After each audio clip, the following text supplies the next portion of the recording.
Brown egg po tumata. Kailangan ko po, malalaki rin po yung mga itlog nila. Mamaskulado sila, oh. Nag-gym.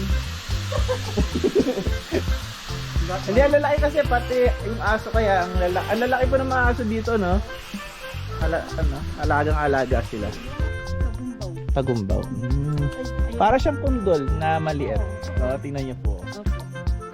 Pero pag maano yan, mas malaki pa. Mas malaki po. So kasize niya yung mga kundol nga po, ano? Similar siya. Pero yung bulaklak iba, oh. Yung bulaklak. Kaya nga. Hindi ganyan yung kundol. Ay, anong halaman to? Kape ata. Kape to? Coffee beans?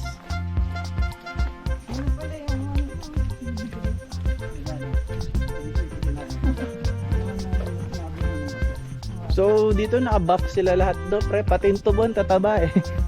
Mas kulado yung tubo. No?